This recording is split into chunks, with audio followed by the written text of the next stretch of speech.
This week I had a very interesting experience. I visited a home where we have aged people residing. And I would suggest that we visit some of these homes to see people after they have lived up their life of success and their lives of various stages and levels that they've come to. That you come in these homes, and these homes are people who have been humbled through life. People who held status, held power, held positions. And to see them now in these homes for the ages, and as one lady, she's sitting in a wheelchair and she's with a stroke, and she mumbles, "Ugh," and I know she's trying to catch my attention. And I went up to her, and she tried to mumble, "You don't recognize me," and she just had to take her glasses off and so on. And then you're beginning to put back a face of years ago, because who they are now is nothing like the person who they used to be. It was a very touching visit. And there are so many people that I know who are living in some of these places. But I think what touched me the most would have been a lady who was crying in a corner. And I moved to her and I spoke with her. And she said, "Oh God, if you could just take my life now. Let me go to sleep and never wake up." And I asked her, why? And in tears she said this. She has lived away for 16 years, worked hard to educate her 3 children. All 3 children are medical people now. They brought her down here, she thought was for holidays. And they put her into the home, took a flight, and left. 16 years, she said.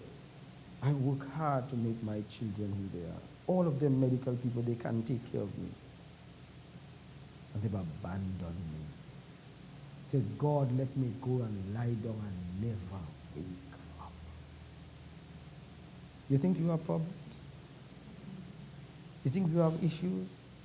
And that's all she said for the entire time that I was there. She said, "I drove in snow,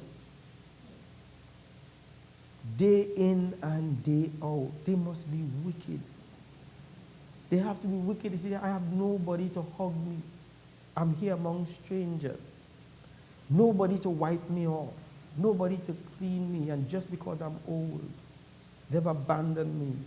And they're wicked."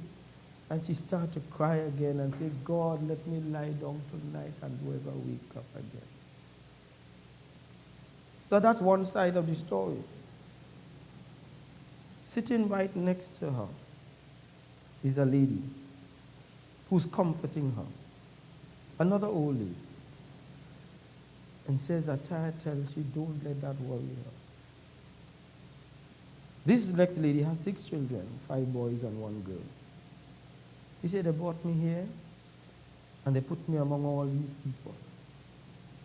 And she said, "Mister, I'm happy.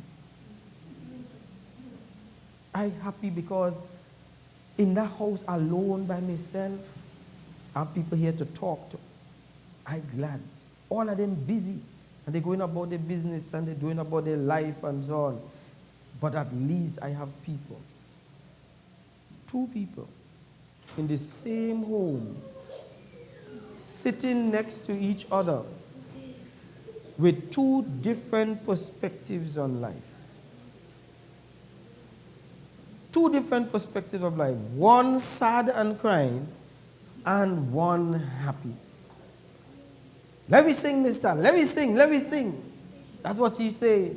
And the more she tried to sing, the more this funny got into depression and started to cry. Inside of this room of people inside of here, there are 2 thoughts processes taking place. Somebody has sad thoughts. And somebody inside of this same room has happy thoughts. Is it that one is going through more problems than the next?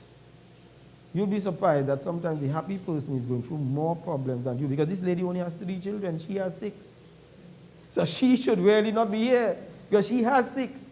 And when she told me who her children are, these are people with high status right here. So she really has no need to be here. But she is. And she's happy. It's not that what you're going through that makes you sad. It's what's going through your head that makes you sad. And so today I want to talk to you about 2 ways of thinking. 2 ways of thinking. You choose. And I want to give you this quotation that somebody gave. God does not give you what you deserve. God gives you what you expect. Let me repeat that again. God does not give you what you deserve. God gives you what you expect. So many of us think, I deserve happiness. I deserve a better living. I deserve love. I deserve respect. I deserve people to be able to treat me better the way how I just treat people so good. You don't deserve nothing. You will get what you expect. Expectation is faith. God expects us to have faith, and it's that faith that has expectation that is what you will get. Your sad life is as a result of your own expectation. So you want to tell me all these things I'm going through is because of what I expect? Yes. It is your expectation. Let me tell you how powerful expectation is. If you put a man inside of a prison and you tie his hands up and tie his legs and you put him in the middle of a cell and he's inside of there and a prison officer walks in and says, "Sir, you are going to be hanged in 24 hours." What happens to his expectations? His expectations would lead him to become a sad person. He's going to probably think, "Oh, what did I do to deserve it? I'm innocent, and look at what I'm putting in." Or he's going to start thinking of his family after he's gone, what they're going to say about me, that my father was hanged as a criminal and so on. Or he's going, all the expectations going to be negative. Am I right? Is he going to really be thinking positive? Hardly not. It really takes a lot for you to think. No, he's in the cell, and that's what it is. And so he's going to be probably sad. He may start to cry and he start to moan and feel sorry for himself. Let's say the prison officer comes back inside less than 10 minutes later and says, "Oh gosh, my son, it was really a mistake I made. It's not you that will be hanged, it's the guy next door will be hanged. You are going home free." He's still in the same cell. His hands are still tied. His legs are still tied. What's going through his head? Happy thoughts. Same situation he's in. His situation hasn't changed. His expectations has. What drives us in life is our expectations out of life. So that leads us into our text for today, Numbers chapter 13. Numbers chapter 13. The children of Israel, God promised them a land that is flowing with milk and honey. He told them, "I'm going to give you a land that is so vast in its state that you will be happy inside of there." And so they are now going into this land. Moses asked, therefore, to send out men to spy out the land, because people are already occupying the land. People are in Canaan. That's the name of the place. They're in Canaan's land. And there are people in Canaan, and Moses sends out people to spy it out. And he says, send somebody from every tribe, one man from every tribe, because if all of us are going to live there, let's make sure that it is comfortable for all the tribes. How many tribes are there, do you think? 12 tribes. So the 12 tribes of Israel, one per man, goes inside of there. 12 men go to spy out the land. Okay. After having gone to spy out the land, this is the report that comes back now. Verse 27. And they came to him, Moses. We came unto the land whither thou sentest us, And surely, just as you said, just as God said, it floweth with milk and honey. And this is the fruit of it. They brought back grapes from the land. Nevertheless, the people be strong that dwell in the land. They have strong people there, yes. But notice what the emphasis was. It was flowing with milk and honey, but yes, they are strong people. That's just a by the way. They are strong people. It wasn't that they are strong people, and yes, it does have milk and honey. You understand the difference? So, it is not that, yes, are happy, but, and the emphasis is, I'm so frustrated with this. Sometimes we put the emphasis on the negative and the by the way on the positive. But thank God, at least, at least I'm married. You see? It has to be that you put the emphasis on that which is positive. And they are very great. They acknowledge that they were great people, which means they were big people in the land. And moreover, we saw the children of Anak there. The children of Anak were very, very tall people, giants.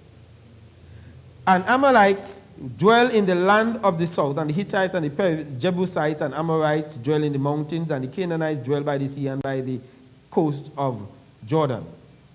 And Caleb stilled the people before Moses and said, let us go up at once.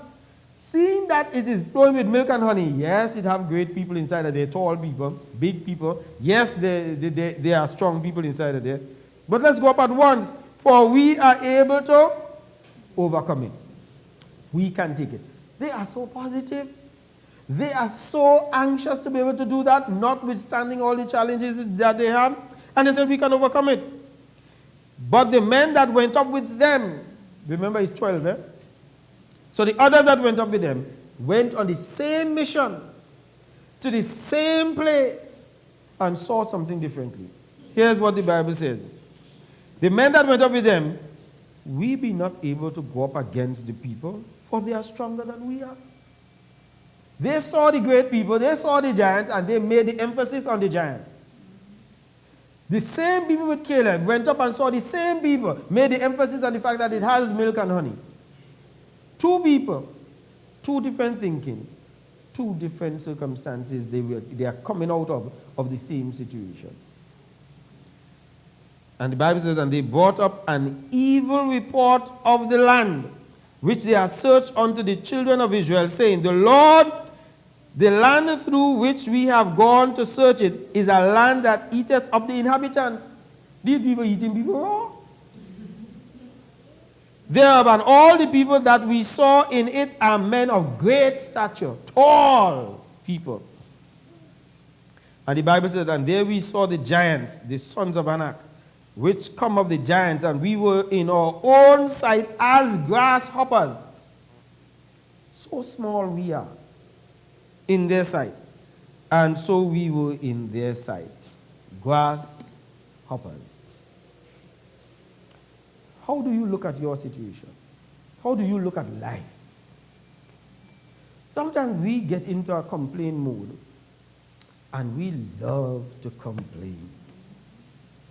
We love to complain about the life we live, the people we live with, the circumstances that we have to experience, the economic situation that we have to go through. And somebody else in the same situation sees life completely differently. I saw a man on Facebook last night. He's a coach. They found a tumor in his head. And doing the surgical operation, he became paralyzed on one side. And I'm seeing him, he's a diving instructor, going up on the diving board. They're helping him to go up there. He can hardly move, and he struggles to the end of the diving board. He's a man, he should really be home. This is what we would say. Poor me, what have I done? I mean, I used to train people to dive and win Olympics and so on. And look at me now. This is the man. They help him to the edge. And he does this. Oh, dada. Dives into the pool. comes out and he's smiling. He's happy with life. And there are people full of all their faculties and everything and so on, stay at home and say, I have no job. The economy is so bad, so much corruption in this place, and they do nothing with their life. They have everything. Yeah? I saw, what's his name? He has a strange name, but he has no legs. Born without legs. So he moves around on the stump. His body ends here. Some of you might have seen it. He moves around on his hands and his stump. Playing football. Football means you must have a foot. He has no feet. And he puts himself, swings, puts his hands down, so here is now shorter than his hands. And he goes up to the ball and swings with his torso and hits it. Runs down, and he is as smart. Doesn't he realize he has no feet? He knows. He just accepts that as life. The people who complain the most have no right to complain. But if you really look at your life, you are so much better off than so many people. Same situation, two different ways of thinking. If we could just get people to change their thinking, we could get people to change the results in their life. That's what we want to do, get people to change the results that they get in their life. Because if they change the expectation, which is the application of faith, I expect good results. When I go to the doctor, I expect good results. When I go to, when you go to do something and you go to apply for a job and you go into a venture, into a business venture, you expect. And if we work on our expectations, life, the world, the universe, God moves things towards our expectation. But you know why we don't get what we feel we deserve? It's because the expectation does not line up with what we say we deserve. We feel we deserve good, but we expect that it would not turn out so good. So some people begin to shoot themselves in the foot by making sure that they don't put too much expectation so that they don't get disappointed. If I get all this expectation and it does not work out, I may not be able to survive that low expectation. And I usually use the example of when you tell somebody, so you pass by a place and you see a nice expensive car or a big house, and you hear people say, oh God, you see, I don't want to live in a house so big, that's hard to clean. We say because we don't expect it. We know we can't afford it. But do we want it? Yes. If they say, boy, take this house here because I don't want it. You think you're going to walk away? No, that's too big. No, you're going to take the house. It's free. You see? But our expectations are too low. You can get so much more out of life. Your business life, your personal life, your personal relationships, everything in your life, your Christian life can always go up if you expect better. But we are small dreamers. We usually dream very small, we take just a little bit because we tell ourselves, if I bite off more than I could chew, it is not going to work out too well for me. I want to challenge you, take a big bite and just chew it fine. But make the bite big. Do something in your life that is outside of your own expectation. Raise your expectation and tell yourself, I'm going to go and do this. And I'm going and do it in style. I'm going and go up there and I'm going to now make my life a different life. 2018 is coming. And I have achieved so much in 2018. But 2018 is going to be much better. 2018 is going to be the year of a breakthrough. 2018 is going to be the year where I make things different because I'm going to have a greater expectation. Here's what the Bible says. I'm thinking in the book of Philippians. Whatsoever it is that is lovely, whatsoever is of good report, whatsoever it is that is worthy, think on these things. It is our thinking that needs to change. Here is the problem with bad thinking. We have something called circular thinking. Circular thinking is where we think in circles that comes back to where we start. I'm so sad. Why am I sad? Because things not going my way. Why things not going your way? Because everything I try fails. I'm so sad. Why things so sad? Because things not going my way. Why things not going your way? Because everything I try fails. I'm so sad. Circular thinking. And so some people think in circles. We need to make it a flat line, a line that starts moving, a line that starts moving upward, and start telling ourselves, I'm so sad. Why am I so sad? Because things are not going my way. So what you're going to do about it? I'm going to change things.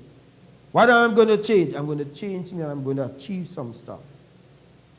I'm not so sad. I'm happier. Why am I happier? Because things are now starting to go my way. Why are things now starting to go my way? Because I now have great expectations. I'm really happy. Why are you really happy? Because things are really happening for me. Why are things really happening for you? Understand me? So it's just the thinking that has to change. But we like familiar territories. We like to keep things what we are comfortable with. And we need to start making ourselves uncomfortable. We need to start making ourselves uncomfortable and saying, this is not right. I am born for more than this. There is more inside of me than I could have, and what I am living is not my greatest. There is so much more.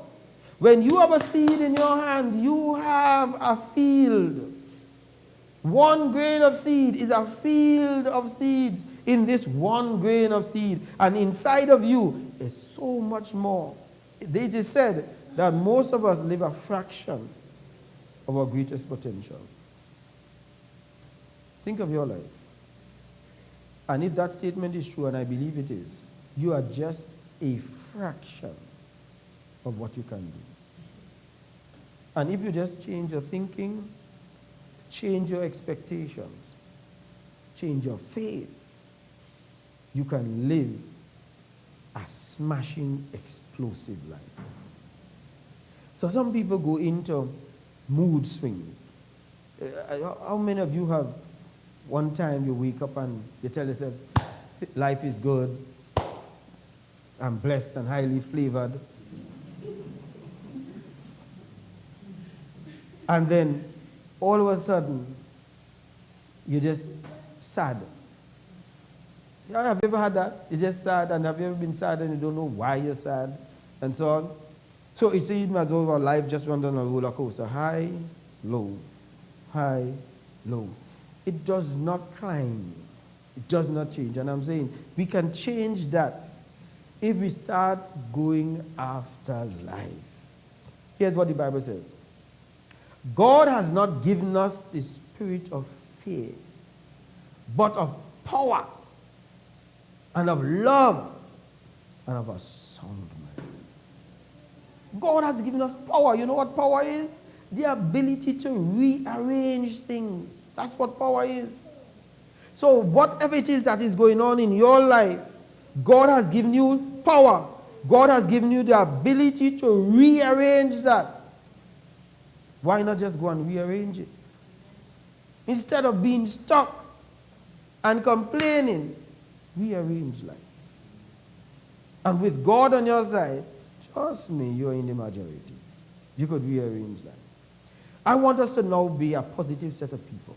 I want us to know. But you see, you can't be positive if you don't inject positive thought. The mind is like a thermostat. You set it, and whatever it is you set that thermostat at, it will trip off as soon as it meets it. If you set it for a temperature again of 18, as soon as it meets 18, it is going to trip off and wait for it to cool back out. Whatever it is you expect, your mind will trip off once you have expected it. And what we have to do is keep changing the temperature gauge, keep changing the thermostat so that we can break the barriers. Don't just leave it there.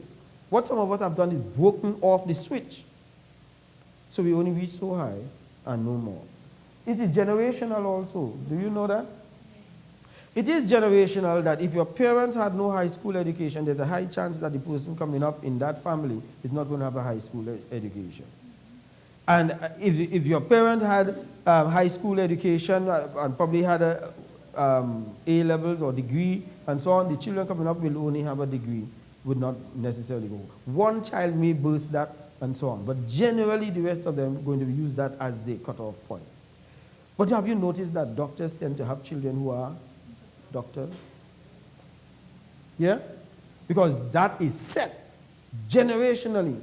But you can break the generational issue. You can break the generational curse and say, I will do much better. I am going to achieve more. I'm going to go further. And if everybody in my family, their marriages fail, mine will not.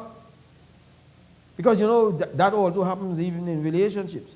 Auntie divorce, uncle divorce, and so on, and everybody in that family. And so therefore yours is doomed for divorce because you set it. And that's why even as far as our nutrition is set, we eat just like everybody else in our family. If my mother was overweight, there's a high chance that the children will be overweight because we cook the same way. You use the same amount of sugar. We use the same amount of lard in the food. But we can change that just by saying, I don't have to be like that. I could be different. I could change things. And if you change things, then is when people see Christ living in you. People don't like to follow people who are complainers. People like to follow people who seem to know where they are going and how to get there. And you have to be able to do it. Now, inside of this room are two different sets of people. Trust me. There's never going to be a gathering of people and everybody thinks the same way. There are going to be some people who see their life in a negative perspective. There are people inside of here who see their lives in a positive, even though things not going that good with them. There are some people who don't have feet but say the fact that at least I can move around. There are other people who say, I cannot move around, but at least I have family around me to take care of me and move me around. Because they think in those positive ways. But there are some other people, poor me, I have no feet. You know, you see somebody who's old, and they say, oh, I wish I were young.